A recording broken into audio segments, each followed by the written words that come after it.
Hello everyone, welcome back to the channel. तो again the sky supreme के new episode में आप सबका स्वागत है। कुछ टाइम के बाद में एपिसोड सोवरिंग भी आएगा, तो उसके लिए भी वेट कर देना। अगर आप लोगों ने प्रीवियस एपिसोड्स नहीं देख रखे तो देख लेना, देख लिया है तो अच्छी बात है। तो फिर चलिए इस एपिसोड को अब हम स्टार्ट करते हैं। तो एपिसोड के स्टार्टिंग में हम टैन्यू को देखते हैं, जो कि डोंगफेंग को कहने लगता है, मैं भी तो देखूं आखिरकार तुम क्या क्या कर सकते हो। अब उसकी बातें सुन के दूसरी तरफ वहाँ पे डोंगफेंग बहुत ही ज्यादा गुस्से में अपने पाव को गैदर करते हुए टैन्यू के ऊपर अटैक कर देता है। हम देखते वहाँ पे टैन्यू उसके अटैक को अपने सोर से बहुत ही आसानी से रोकने लगता है। ये सब कुछ देख के दूसरी तरफ डोंगफेंग कहने लगता है, तुम बस अभी एम्पर रिलम में हो, अगर तुम जैसे चींटी को भी अगर मैं यहाँ पे हरा नहीं पाया तो ये तो मेरे लिए बेइज्जती हो जाएगी। ये सब कुछ कहते हुए हम देखते वहाँ पे वो एक पावरफुल स्लैश अटैक टैन्यू की तरफ करता है, बट वहाँ पे बीच में जेन आ गई थी, जिसने अपने कोरिडोन का यूज करते हुए उस अटैक को रोक दिया था। वो कहने लगता है, मेरे होते हुए यहाँ पे टैन्यू को टच करने के बारे में भी मत सोचना।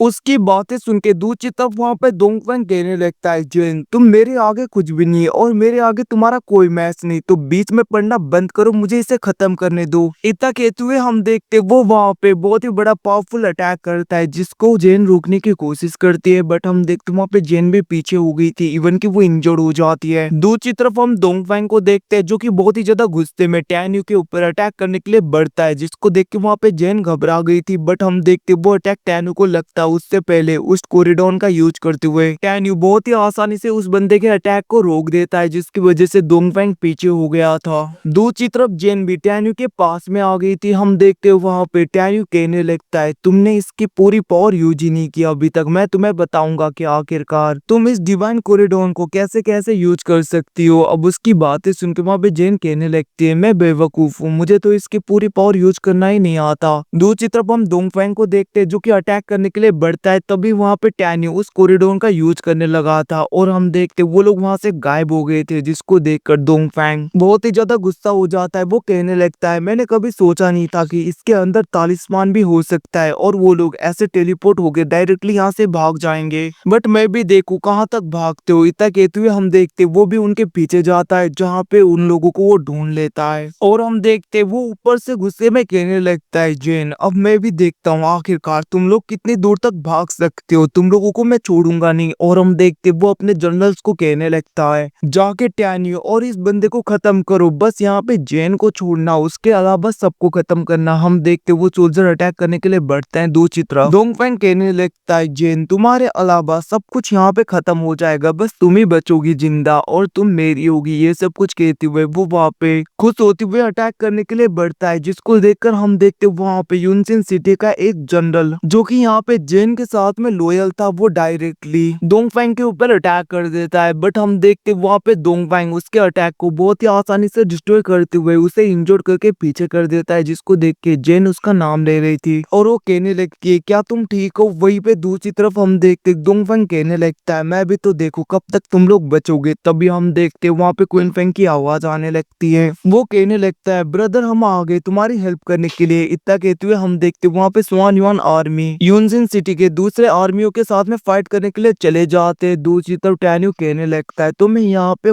विश करता हूँ कि डर के मारे तुम डायरेक्टली यहाँ से ना भाग जाओ। अब दूसरी तरफ डोंगफेंग कहने लगा था, तुम जैसे लोगों को हराने के लिए मुझे यहाँ से भागने की जरूरत नहीं। और हम देखते वो अटैक करने के लिए बढ़ता है, बट तभी वहाँ पे टैन्यू अपने होंगमिंग पैगोडा के अंदर से तीनों को बाहर निकालता है, और हम देखते वहाँ पे दातू, लुओ यान और वहाँ पे सियाओलान, वो तीनों मिलके डायरेक्टली डोंगफेंग के ऊपर अटैक कर देते हैं, जिसको देख के डोंगफेंग कहने लगता है, तुम जैसे बीस्ट मेरा क्या ही बिगाड़ोगे। उसकी बातें सुन के वो तीनों अपने पाव को पूरी तरीके से एक्टिवेट करने लगे थे। ये सब कुछ देख के वहाँ पे जेन कहने लगती है, ब्रदर टैन्यू मुझे ऐसा क्यों लग रहा है कि इन दोनों के अंदर यहाँ पे डीमन ड्रैगन और हमारे गोल्डन ड्रैगन की ब्रेथ है। उसकी बातें सुन के टैन्यू कहने लगता है, तुम्हारे जैसे इन दोनों को भी पूरी तरीके से खत्म करके डायरेक्टली दूसरे कॉन्टिनेंट में भेज दिया गया था, मोटल रिलम में। और यहाँ पे दातू और लुओ यान ये दोनों गोल्डन ड्रैगन और डीमन ड्रैगन के इनहेरिटेंस हैं। ये सब कुछ सुन के वहाँ पे जेन बहुत ही ज्यादा गुस्सा हो गई थी। वो कहने लगते, उन दोनों बास्टर को तो मैं छोड़ूंगी नहीं। हम देखते टैन्यू कहने लगता है, उनकी भी बारी आएगी। उसी वक्त हम देखते वहाँ पे स्वान युआन जनरल और वहाँ पे क्वीन फेंग आ गए थे। वो दोनों कहने लगते टैन्यू क्या तुम ठीक हो। हम देखते क्वीन फेंग कहने लगता है ब्रदर टैन्यू हम सबको मिलके उस ओल्ड मैन को पूरी तरीके से खत्म करना चाहिए। बट हम देखते टैन्यू कहने लगता है ऐसा नहीं है, क्योंकि उसका जो रिलम है हम साथ में मिलकर भी उसे बहुत ही मुश्किल से मार पाएंगे। अगर हम ऐसा कर भी पाए तो हमें हैवी लॉस होगा।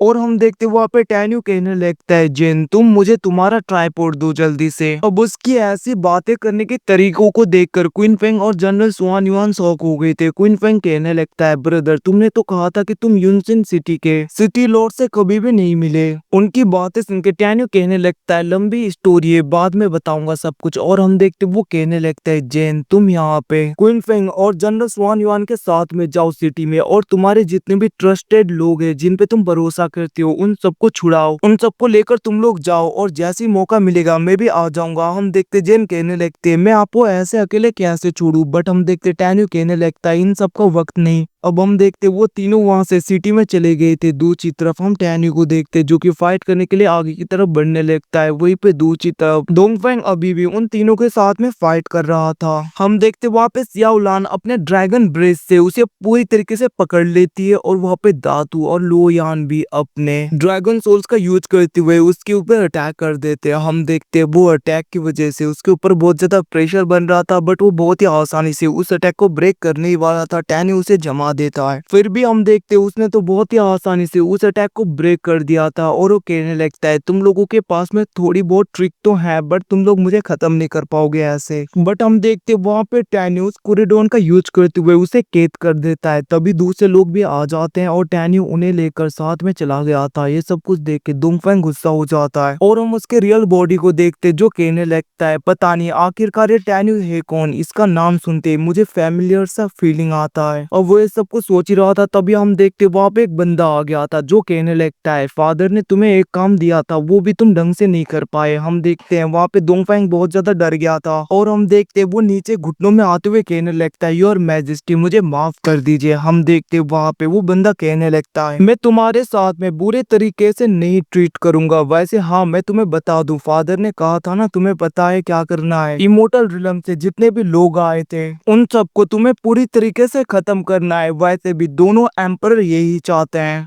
और फादर भी उनके ऑर्डर को फॉलो कर रहे हैं। हम देखते वहां पे डोंगफेंग कहने लगता है आप चिंता मत करो, मैं खुद डायरेक्टली जाके प्रिजन आइलैंड में सब लोगों को जितने भी इमोर्टल्स हैं उन सबको खत्म कर दूंगा। अब हम देखते वो बंदा वहां से चला गया था जहाँ पे डोंगफेंग गुस्से में कहने लगता है एक रॉयल फैमिली से बिलोंग होकर अपनी खुद की चलाता है ये, बट कोई बात नहीं मैं कर ही क्या सकता हूँ। और हाँ ये तो अच्छी बात है मैं पूरे प्रिजन आइलैंड में ये न्यूज फैला दूंगा कि जो भी यहाँ पे टैन्यू को खत्म करेगा वो बचेगा, वरना पूरा प्रिजन आइलैंड पूरी तरीके से डिस्ट्रॉय होने वाला है। और गाइस इसके इतना कहती है एपिसोड यहीं पे खत्म होता है। Thanks for watching, bye see you again.